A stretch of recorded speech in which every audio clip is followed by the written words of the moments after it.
je vais vous parler des outils qui sont susceptibles de favoriser l'autodétermination des personnes accompagnées. Pendant les phases, pas simplement de fin de vie, mais justement, qui peuvent aussi se passer un petit peu avant pour être dans une logique d'autodétermination, forcément, soit outillé avec des mots pour parler, avec des images pour se représenter les choix auxquels ils vont être exposés, et d'abord donc les situations qui pourraient se présenter. Donc c'est pas du tout la question des outils juridiques, c'est pas du tout non plus les outils de coopération comme il en était question tout à l'heure avec Nathalie. On est plutôt sur les outils directement destinés aux personnes, mais on va voir que finalement pour que les personnes eux-mêmes accèdent à ces outils, les manient, les utilisent, eh ben, ça veut dire que les aidants, que ce soit les aidants professionnels ou les aidants familiaux, vont aussi utiliser ces outils, que ce ne sera pas sans effet pour eux également. Notamment dans ce qui vient d'être évoqué à la fin, là, c'est-à-dire la question de certains acteurs du médico-social pour lesquels c'est plus ou moins facile, parce que par exemple, parce que ce n'est pas pour ça qu'ils avaient signé, a-t-il été dit tout à l'heure, eh bien, pour certains, de ces outils dont je vais rapidement faire un petit aperçu. Pour certains de ces outils dont il va être question, ils sont destinés à aider les personnes accompagnées. J'insisterai tout particulièrement sur les outils qui aident celles qui ont des difficultés de communication et de compréhension. Donc, en gros, le champ de la déficience intellectuelle au sens large. Mais bien entendu, par effet de halo, et le fait même de les utiliser, ils vont aider d'autres protagonistes de ce travail collectif autour de comment les aider à se faire une idée de ce qui se passe, de ce qui leur arrive, et de ce qui serait possible qu'ils posent comme préférence, comme choix, comme chose importante pour eux, dans des circonstances aussi. Alors, je vais commencer juste par un petit aperçu. Vous savez sans doute que les personnes déficientes intellectuelles ont leur propre association au niveau national, l'association Nous aussi, et d'aller simplement vous donner quelques petits aperçus de ce qu'ils disent à l'échelle générale avant d'en venir aux aspects plus individuels. Et donc, j'ai mené un travail avec l'association Nous aussi sur ce qu'ils avaient à dire sur ces questions-là, sur leurs attentes. C'était au niveau du groupe national et puis de 2 délégations régionales dans 2 régions très, très différentes où je les ai invités à s'exprimer et ils ont fait... Alors, ils ont déjà fait un travail de s'exprimer sur leurs attentes, vous le savez, dans le domaine, par exemple, du vieillissement, mais aussi sur la vie de famille et la vie sexuelle. Donc, ils sont sur différents thèmes, ils se sont prononcés sur ce qui compte pour eux. Et donc là, les représentants des personnes ont fait un travail du même genre, et donc avec quelque chose qui, ça ne vous attendra pas, termine, avant qu'on ait la signature du président, c'était à cheval sur 2 présidences pour ce qui concerne l'association, mais quoi qu'on fasse, il faut demander aux personnes handicapées leur avis et qu'on les aide à les exprimer. C'est vraiment le leitmotiv de leurs attentes, c'est-à-dire que l'autodétermination, elle se travaille en dentelle, au cas par cas, mais là, il s'agit des desiderata globaux qu'ils ont pu faire émerger dans ce travail. On donne juste un tout petit aperçu. On avait travaillé avec une graphiste qui a permis de faire un certain nombre d'éléments iconographiques, parce que le champ pictographique est assez pauvre pour représenter la complexité de ce qu'on essaie de faire passer. Et donc là, il y avait vraiment besoin d'un graphiste. Alors je ne vais pas détailler ce qu'il demande. Vous pouvez, je vous donnerai la référence pour vous y retrouver si vous le souhaitez. La seule chose que je voudrais pointer avec vous, c'est que pour certaines des demandes, préparer la fin de vie, c'est pas, à mon sens, préparer simplement ce que, du côté des soins palliatifs, on va appeler la fin de vie, c'est-à-dire, en général, plutôt du côté du meilleur confort, de la réduction de la souffrance, le travail aussi avec les aidants, par exemple, le deuil. Là, pour moi, ça englobe aussi ce que la personne pourrait souhaiter comme vœu post-mortem. Alors on a pour tradition en France d'avoir d'un côté les directives anticipées pour ce que je veux pour mourir, et puis après autre chose pour ce que je pourrais vouloir, pour ce que va devenir mon corps, ce que va devenir mes biens. Voilà. Ça va se discuter, mais en tout cas, eux-mêmes ont aussi donné un certain nombre ont souligné l'importance qu'il y avait pour eux de se prononcer aussi dans ce domaine-là, ce qui fait partie de la préparation de la famille. Alors, je termine juste ça en disant, cette partie-là, en disant que vous voyez qu'ils demandent aussi des choses qu'on va avoir bien du mal à leur donner, mais qu'il ne faut pas perdre de vue. C'est-à-dire quand ils disent que, ben oui, vis-à-vis du médecin, ils n'ont pas le temps, les médecins, de nous écouter. Ils sont souvent pressés, ou ils n'ont pas un vocabulaire qu'on comprend. Voilà, il y a des attentes très fortes autour de quelque chose, d'une forme de présence qui s'adapte à leurs besoins particuliers. Et pour ce qui concerne les équipes médico-sociales, ben, il va y avoir l'idée qu'on aimerait bien dans les établissements, pouvoir choisir la personne, pas la personne de confiance, mais la personne qui m'accompagne, et le professionnel avec qui je suis le plus en confiance. Les organisations institutionnelles sont-elles capables, en plus dans l'état où sont les postes occupés, ou la suroccupation, ou l'énorme fatigue qui reste encore très présente suite à la crise Covid chez les professionnels, voilà, comment peut-on répondre à des attentes qui sont pourtant, on peut le comprendre, assez légitimes. Bien sûr, parfois, ce sont les familles qui font cet accompagnement-là, mais quand c'est des professionnels, ils aimeraient choisir leur professionnel. Et il y a aussi des remarques sur, ils aimeraient bien que toute l'équipe ne soit pas au courant de leur état de santé, donc quelque chose de plus resserré quant à la réflexion. Pour qui ça a du sens, mais pas à tout le monde, hein, dans l'établissement professionnel. Voilà. Alors, du point de vue des outils, je vais vous en faire vraiment un petit aperçu. Je suis très contente parce qu'aujourd'hui, il en existe beaucoup. Et je pense que c'est important qu'on en connaisse la palette pour aller chercher celui qui, à un moment donné, pour une personne donnée, dans une situation qui ne sera peut-être pas la même que va être un outil pertinent. Quand j'ai commencé les formations autour de ces questions-là, on en avait extrêmement peu et on était quand même assez désemparés parce qu'il y avait plein d'angles morts sur lesquels on n'avait pas d'image. Adapté avec des progressions bien pensées qui aident à travailler un certain nombre de choses. Aujourd'hui, on en a beaucoup, et si on va très en amont, on en a même pour préparer et accompagner les examens médicaux et les hospitalisations, et des outils dont on sait maintenant, parce qu'on a un peu plus de recul, qu'ils ont une capacité à permettre de baisser le niveau d'anxiété du malade pour l'aider à réaliser des examens dans de bonnes conditions. Hein.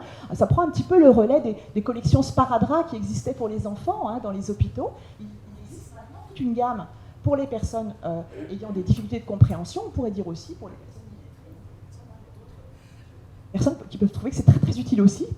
Alors, bien entendu, je pense que vous connaissez tous la série qui ne cesse de s'étoffer de Santé BD, qui est la plus connue, la plus facile d'accès, la plus téléchargeable, et dont le secteur médico-social est toujours dans l'espoir que le secteur médical va s'en emparer pour l'avoir dans les cabinets, pour que ce qui a été travaillé à l'établissement puisse être repris au moment où on explique à la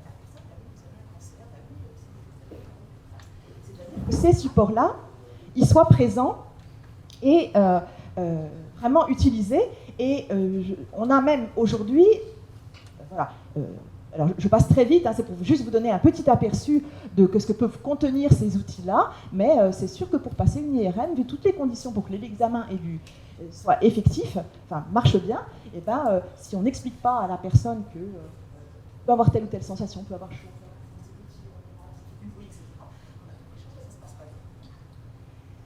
et je vous signale au passage, parce que c'est quand même le dernier né de la série, et on en est un peu fiers, enfin pas nous, notre créaille, mais c'est surtout le créaille Nouvelle-Aquitaine qui a porté ça avec des collaborateurs, le dépiston, où là on a maintenant une boîte à outils pour les dépistages. Donc je n'épilogue pas, mais vous pouvez le retrouver, puisque nous, ce qui va nous intéresser, c'est moins le dépistage que, évidemment, ce qui se passe, par exemple les traitements, l'accompagnement dans les traitements, s'il est bien fait, tout ça c'est du gain pour l'après. En France, on a quand même une culture où les outils d'accompagnement restent assez soft, au sens où cette image, par exemple, du sein mutilé après une opération, on le trouve que dans des outils anglo-saxons aujourd'hui. Donc il y a vraiment une progression à faire pour arriver à montrer, avec des images qui ne n'affolent pas, mais qui montrent, que ça soit support à une représentation quand on a besoin de parler de ces questions-là. Donc, voilà quelques exemples. Pour parler de la maladie Donc on en a d'anglo-saxons qu'on peut tout à fait utiliser parce que les petites explications sont derrière, et elles sont en anglais, mais les images, elles sont internationales, elles sont universelles. Donc on peut tout à fait les utiliser. Et on en a de plus en plus fait aussi en langue française. Par exemple, Lucie est soignée pour un cancer, hein, de la série des Oncodéfis, celui-là a été le premier, qui sont vraiment des outils très importants. Et quand tout ça, ça a été utilisé pendant la phase curative de la maladie, bah forcément, la phase palliative, quand elle arrivera, elle est aidée par... Les gens sont outillés avec des mots, des représentations, des possibilités de comprendre les mots de l'autre, de soi-même exprimer. Donc, il y a des choses qui vont comme ça devenir... prendre consistance, hein, prendre consistance, pouvoir se fixer des idées, et donc aider des représentations à se forger, parce que quand nous-mêmes, on nous demande de nous autodéterminer pour notre fin de vie, hein, avez-vous vos volontés à votre personne de confiance, ou avez-vous rédigé des directives anticipées, on a énormément de mal pour se prononcer, pour représenter les cas de figure qui pourraient nous arriver, et les attitudes qu'on aurait dans ces circonstances. C'est pareil en aggravé pour des personnes ayant des difficultés de se représenter. On a aussi des outils, là encore, celui-là est anglais, mais on peut tout à fait les utiliser, qui vont explorer les émotions, l'expérience de la maladie, pas simplement l'aspect technique des traitements. Ce que ça fait au corps, ce que ça fait aux sensations, ce que ça fait aux émotions. Il existe aussi des gammes d'outils qui sont vraiment conçus pour soutenir la personne malade. L'outil belge. Et il est assez bien fait parce que ce sont des cahiers qu'on invite à la personne de remplir. On lui demande si elle veut mettre la photo de son infirmière, si elle veut mettre dessiner un endroit de son corps qui vient à l'esprit quand elle est occupée, etc. C'est des cahiers donc qu'elle s'approprie. Il faut qu'elle ait un cahier à elle. Hein. Et en fait, c'est fait sous forme de 3 cahiers qu'on peut successivement utiliser. C'est-à-dire qui permet de parler de l'étape ou la guérison, et puis éventuellement ta maladie s'aggrave, et là on va parler un peu plus des éléments d'anticipation de si tu vas éviter, si tu veux plus faire ceci, etc.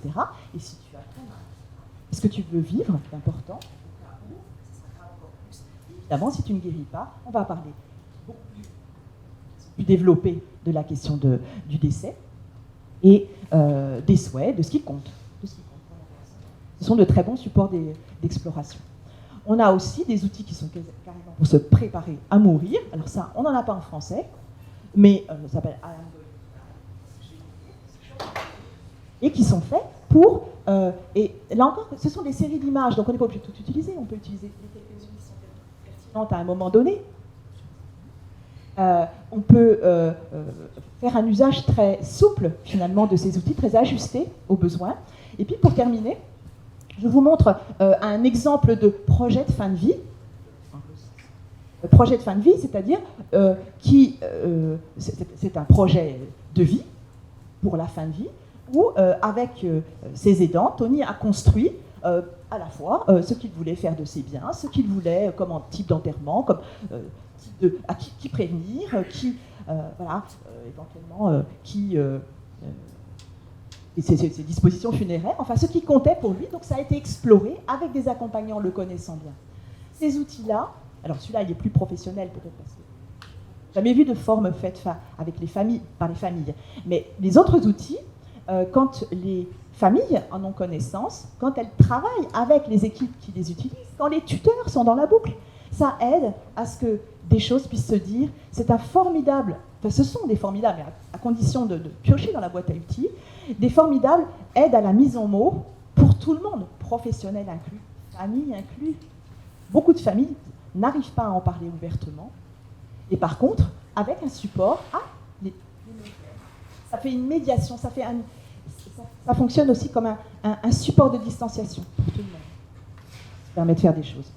Vous retrouverez des éléments de ce type-là plus détaillés, dans notamment une petite publication que j'ai faite, mais aussi on en trouve maintenant, il commence à être référencé ces outils spécialisés pour le champ du handicap dans, par exemple, le portail Vigilipalia des soins palliatifs. Et puis,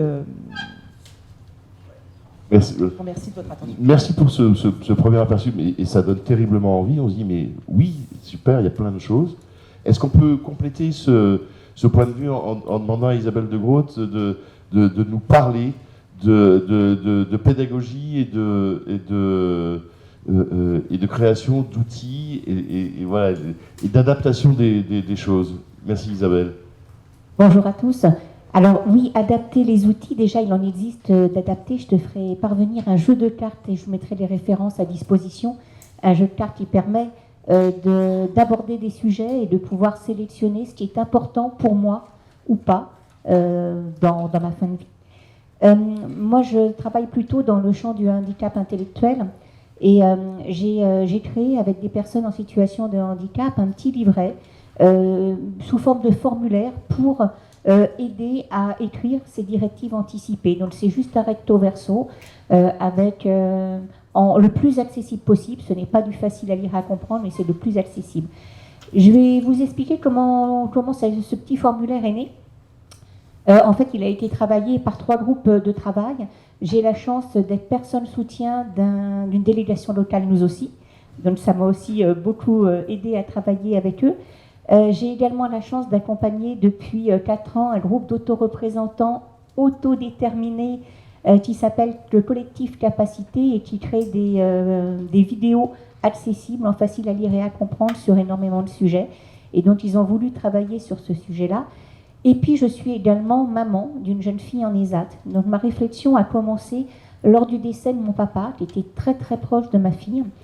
Et comment lui permettre, elle, de faire son deuil, de dépasser sa douleur. Donc en l'incluant j'ai fait le choix de l'inclure dans toutes les démarches de préparation de l'enterrement de son grand-père. Et on s'est posé du coup toutes les questions. Est-ce qu'il aurait aimé faire ça ? Est-ce qu'il croyait ? Est-ce qu'il aurait aimé une cérémonie religieuse ou pas ? Et on a été confrontés aussi au fait que mon papa étant adjoint au maire, il avait une vie sociale. Il a fallu aussi faire des choix par rapport à ses administrés. Est-ce qu'il faut ou pas inviter plein de monde, alors que nous, on pense qu'il aurait aimé quelque chose de plus simple. Donc elle a été impliquée dans cette démarche et elle a trouvé ça tellement injuste de se dire, moi je suis persuadée que mon grand-père, il aurait aimé ça, mais finalement on va aller à l'encontre de ce que je pense pour lui. Et du coup, la réflexion autour des directives anticipées a été amorcée comme ça, où elle m'a dit, moi je voudrais pas ça plus tard. Elle était très jeune, elle avait 19 ans à l'époque. Moi je veux pas ça. Et on s'est penchés ensemble, on s'est dit, d'accord, on va se poser toutes les deux et on va s'interroger sur qu'est-ce que je veux moi le jour où ça m'arrivera et qu'est-ce que tu veux toi le jour où ça t'arrivera. Même si c'est dans très longtemps, on espère que ça sera dans très longtemps. Et on a commencé à s'interroger comme ça sur ce que l'on croit, ce que l'on pense, toujours en se disant qu'on peut changer d'avis, qu'à 19 ans, j'aurais pas forcément les mêmes envies qu'à 35 ans, les mêmes besoins que plus tard. Cette première expérience a fait que le début du livret de ce petit questionnaire est né, et j'en ai parlé ensuite au groupe de nous aussi, avec une autre démarche. Tess est venue en tant que père aidante dans ce groupe, et elle a évoqué son expérience. Et ça, le fait que ce soit une personne père qui ait pu poser ces questions-là, qui ait pu aborder ces questions, a fait qu'il y a une libération de parole sans que les gens se projettent. Pourtant, dans ce groupe, il y a une personne qui est très en difficulté, qui est très malade. Et en fait, on a travaillé plutôt autour du grand-père de Tess, plutôt que le cas d'Edith en l'occurrence. Et ça a cheminé dans la tête. On a évoqué donc tous ces sujets, tous les choix que Tess a dû faire, toutes les questions qu'elle s'était posées. Et Edith est revenue ensuite vers moi, quelques mois après, en disant ce qu'on a évoqué, ça m'a fait réfléchir, et moi aussi j'ai envie de poser les choses. Je sais qu'un jour je vais mourir, je sais que je suis malade. C'est poser aussi la question de est-ce qu'on dit ou non à la personne qu'elle est malade parce qu'elle est fragilisée? Est-ce qu'on doit aborder ou pas ce sujet avec elle? Est-ce qu'on la surprotège? Et au fil des conversations, des ateliers que j'ai pu mener, je me suis rendu compte qu'il y avait une énorme frustration de se dire mais moi je veux savoir, je veux prendre une décision, je ne veux pas être protégée. Ça fait l'écho à nous aussi, encore une fois, rien pour nous sans nous, ça nous concerne, notre mort nous appartient. Après j'ai le droit de prendre la décision de ne pas prendre de décision. J'ai le droit de vouloir confier ça à ma famille, aux professionnels qui m'accompagnent, mais j'ai également le droit de prendre la décision d'agir pour moi et de décider pour moi. Le troisième groupe, ça a été avec capacité. Et là, ça s'est passé différemment parce qu'on a commencé à réfléchir à des outils pour accompagner la réflexion, et sans toujours se projeter trop dans notre mort potentielle, mais, enfin potentielle, oui, mais en essayant de créer, et c'est peut-être l'objet qu'on fera tout à l'heure ensemble dans l'atelier, en essayant de créer un scénario d'une personne de façon à s'extraire d'un cas concret.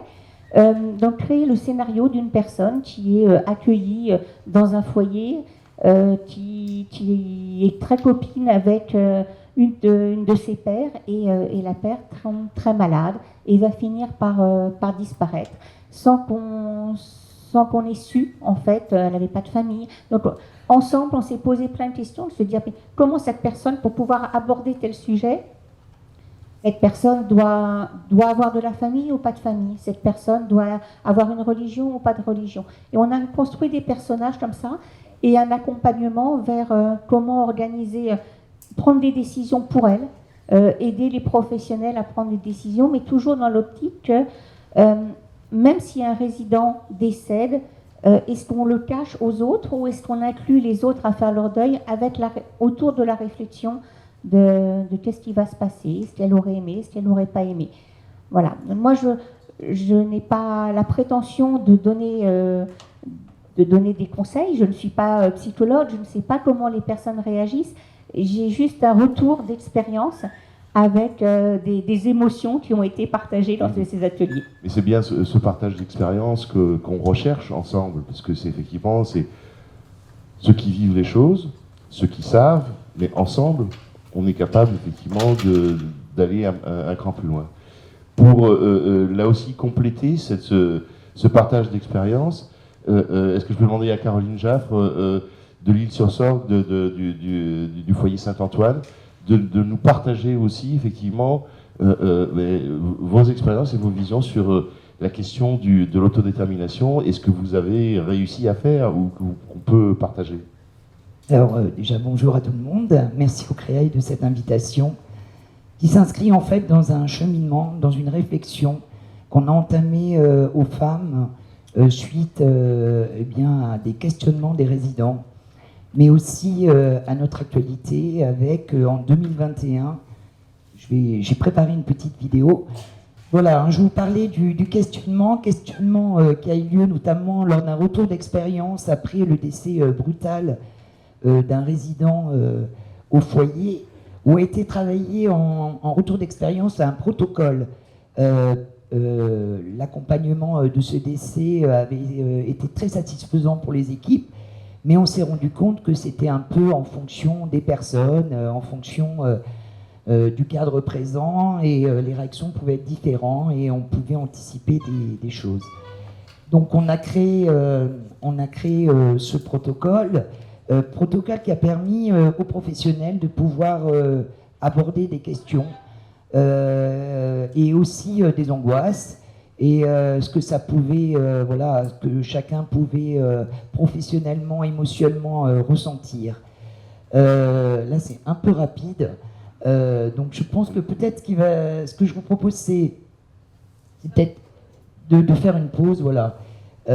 Donc on a travaillé sur ce protocole et puis aussi on s'est dit que ce qui pouvait être intéressant, c'est de continuer, puisque les professionnels aussi en faisaient la demande, de mettre en place une formation réflexive qui permet aux professionnels de pouvoir aborder le thème de la mort en fait, hein. Voilà. Et pour aller au-delà, étant donné que nous sommes un établissement public, EPSA, qui regroupe 2 établissements, dont un IME, qui avait aussi eu une expérience d'accompagnement en soins palliatifs d'une jeune fille, on s'est dit ce qui serait intéressant, ça serait de faire un groupe ressources au sein de l'établissement public entre les 2 structures, qui nous permettrait d'avoir une culture commune sur les valeurs, les principes, les positionnements éthiques, hein, sur l'accompagnement en fin de vie, afin de pouvoir identifier, repérer et alors anticiper. Arlette et Fléchette, tout à l'heure, elles ont beaucoup insisté sur ce mot-là, mais en tout cas qu'il y ait une culture commune qui permette qu'on puisse se préparer, si c'est possible, dans des moments très, très émotionnels, se préparer à travailler ensemble, voilà, avec des repères déjà acquis. Ça, c'était très important. Qu'est-ce qu'il y avait à la fois de facilitant et dans le sens de plus difficile pour arriver à emmener les équipes et l'institution à traverser ces étapes et pour arriver à quelque chose de pratique, d'efficace et de concret? C'est quoi les difficultés? En fait, alors, je vous dirais d'abord les forces, les forces de cet établissement, déjà. On est dans un établissement où effectivement, tant les résidents que les professionnels sont très... Alors, ça peut être des forces et des faiblesses en même temps. Enfin, en tout cas, il y a de la vie. Il y a de la vie. Et c'est important de pouvoir travailler sur la mort quand effectivement c'est un établissement vivant où les professionnels sont très impliqués et engagés. Et on peut aussi traverser des moments, traverser des décès, notamment, où ça avait été compliqué. Donc, à partir du moment où on s'est mis autour de la table, en tout cas les professionnels qui avaient été les premiers concernés, je pense notamment à une professionnelle aide-soignante qui, effectivement, ouvrir la porte, le choc, la mort brutale, qui ouvre la porte et le résident est décédé. Donc tout ce que ça pouvait,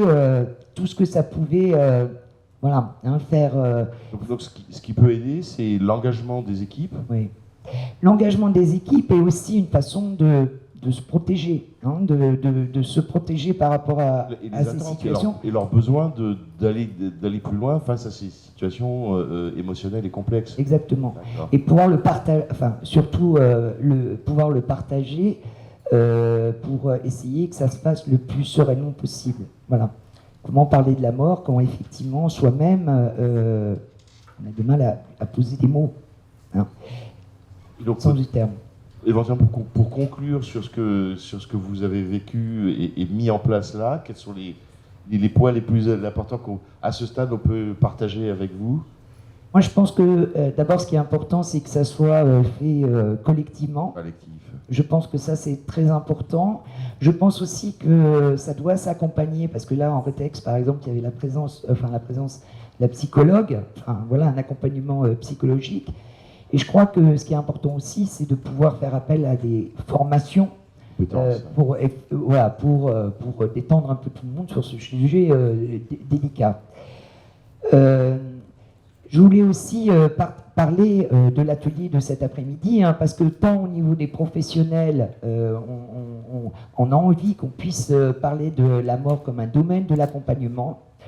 Ce qui était important aussi, et ça a été en parallèle en fait, avec les questionnements des résidents qui ont travaillé à ce moment-là sur la personne de confiance. Un groupe qui a été monté grâce à notre assistante sociale et puis chef de service et infirmière, et aussi des résidents, puisque les résidents participent, ça c'est très important dans le fonctionnement de l'établissement.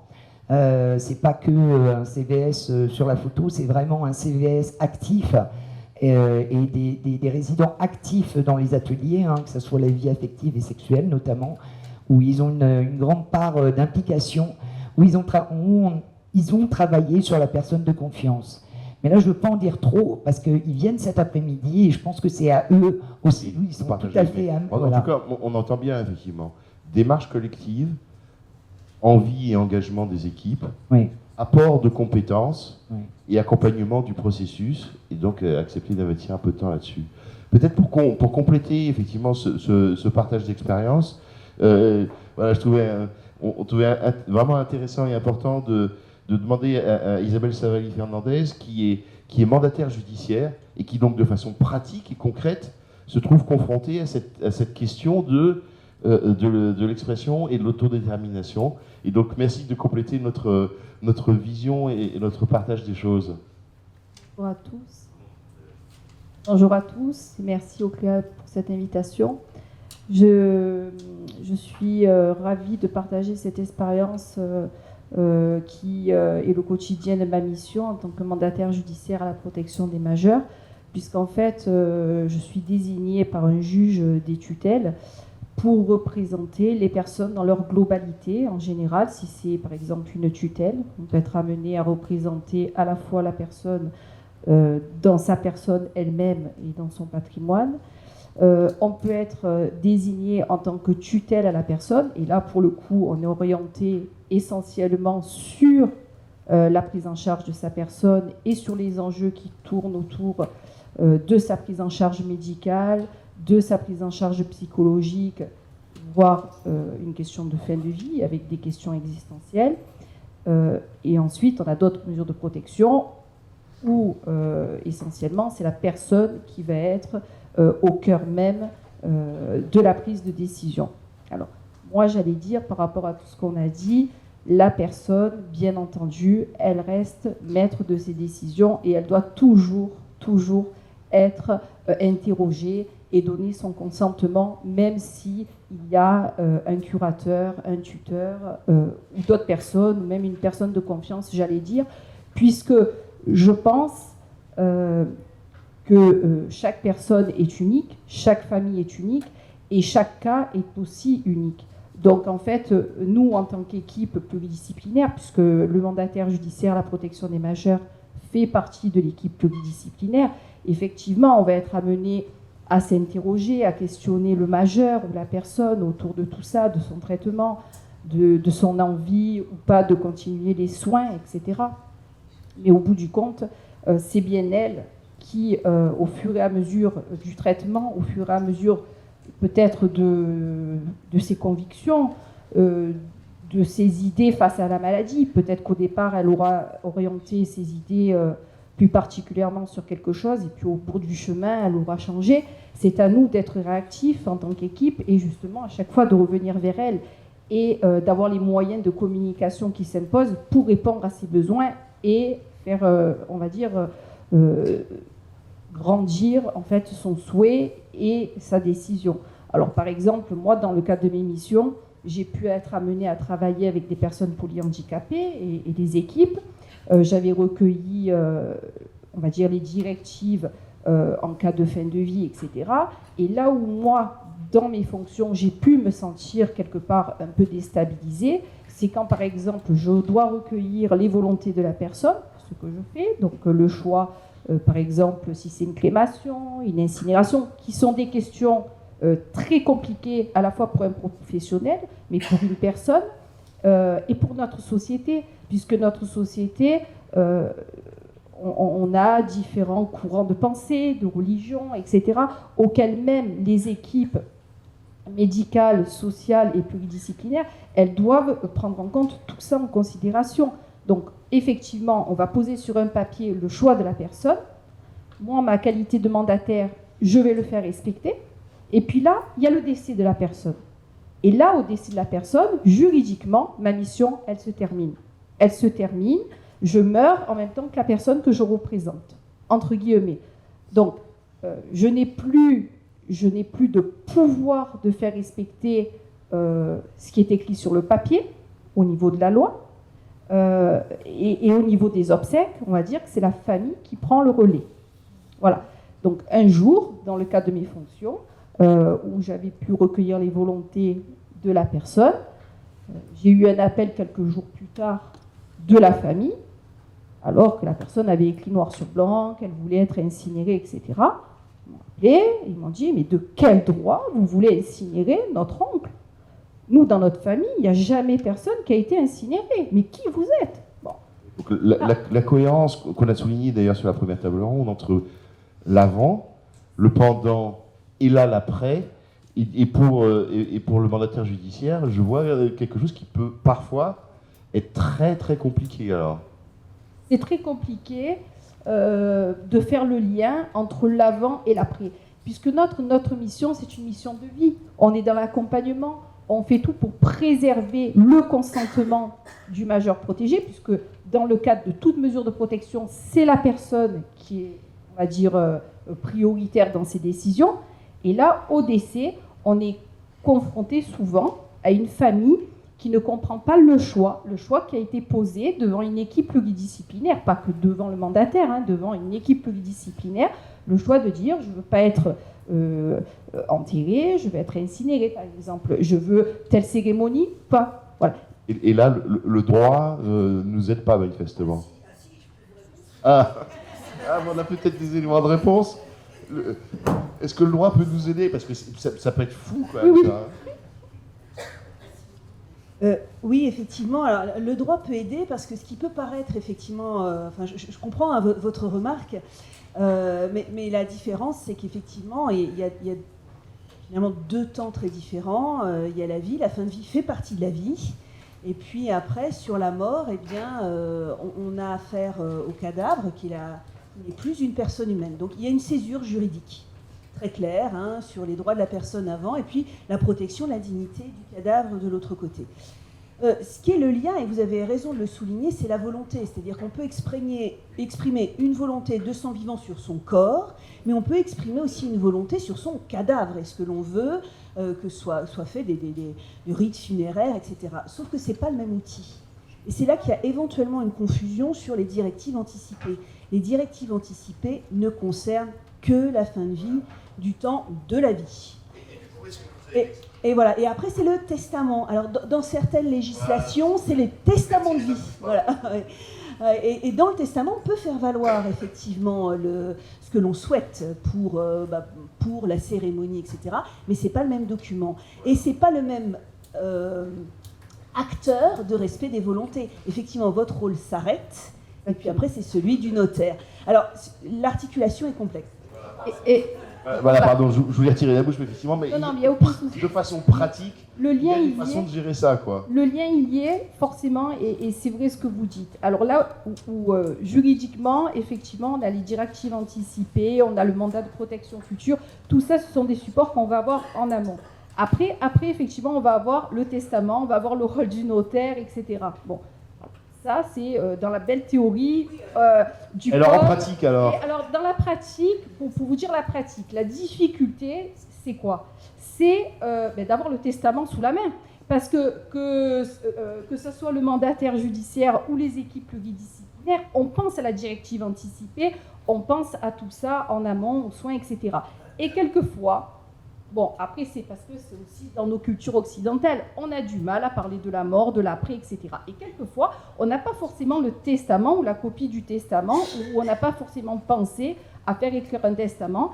Et dans le testament, en général, les gens, qu'est-ce qu'ils disent? Je lègue à mes héritiers telle chose, telle chose. On parle de questions patrimoniales.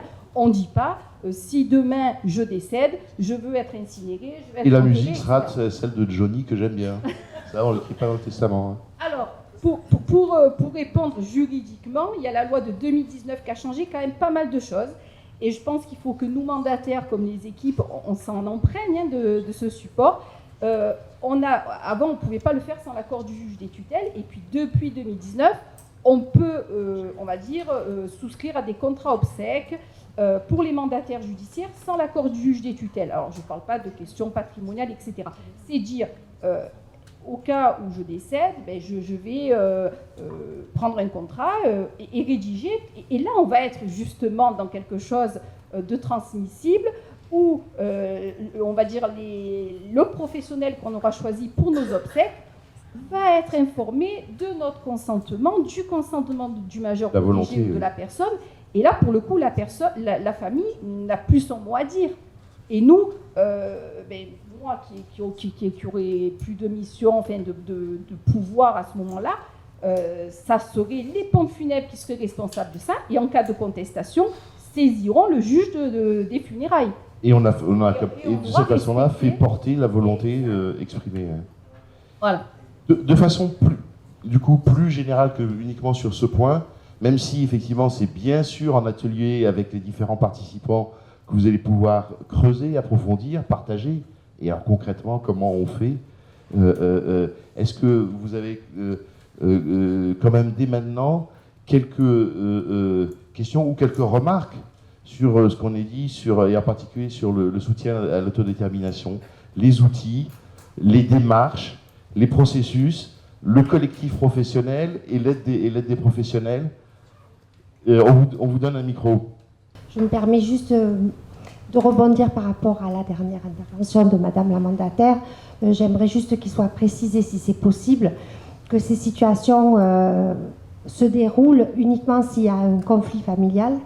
Parce que j'ai beaucoup aimé l'intervention de la psychologue, dont, pardonnez-moi, j'ai oublié votre nom.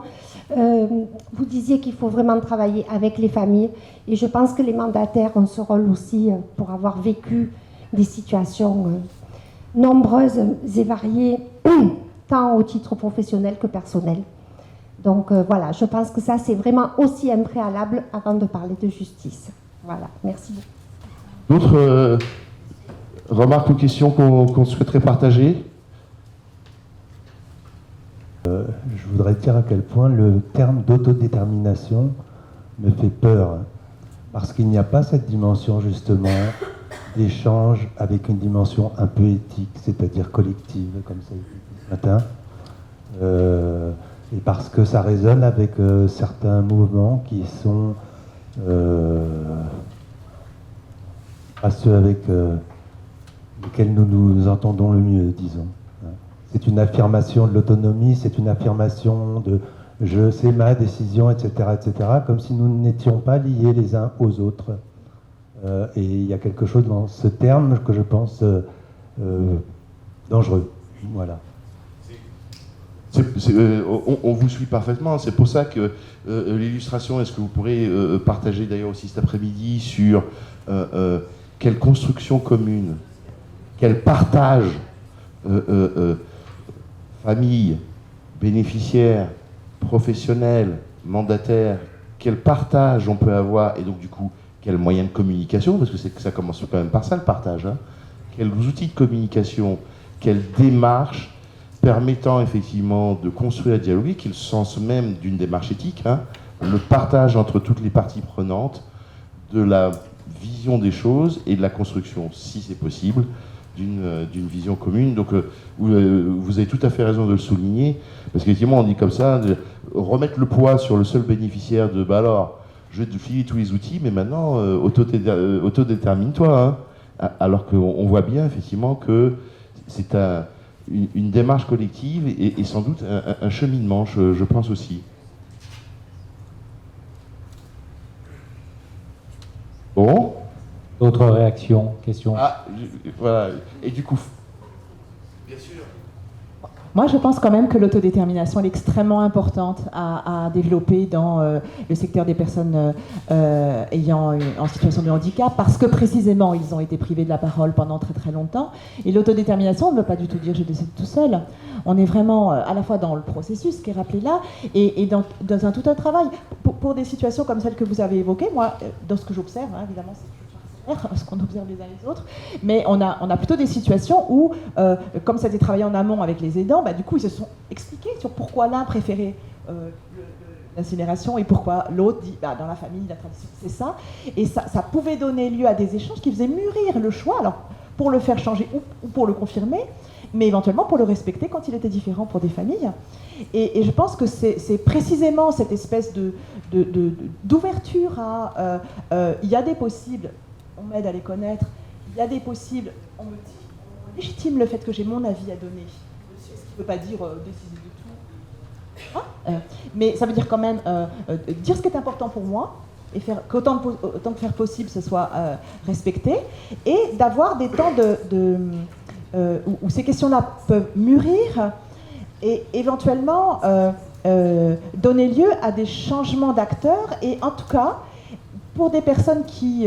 je connais justement une situation où la personne a parlé d'incinération quand les éducateurs lui ont demandé qu'est-ce qu'elle souhaitait pour, et en creusant un petit peu, il s'est rendu compte, les éducateurs, que ce qu'elle avait comme représentation, c'est parce qu'elle avait entendu dire dans sa famille que ça coûtait moins cher. C'était ça. Elle voulait l'incinération parce que ça coûtait moins cher. Est-ce qu'on peut... Le travail sur qu'est-ce qu'il peut y avoir d'autre derrière, comme autre scénario, et éventuellement objectiver.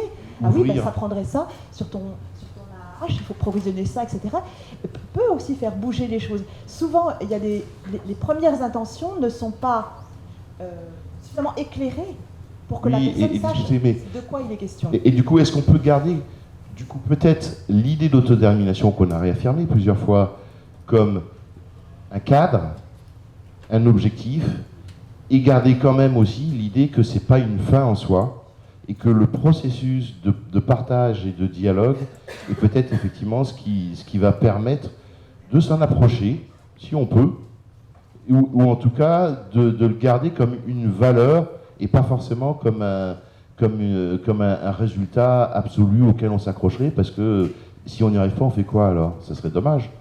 Alors que le processus d'accompagnement, de dialogue, de communication, d'expression et de mise en commun, manifestement, s'en nourrit, mais plus important en fait peut-être que le résultat.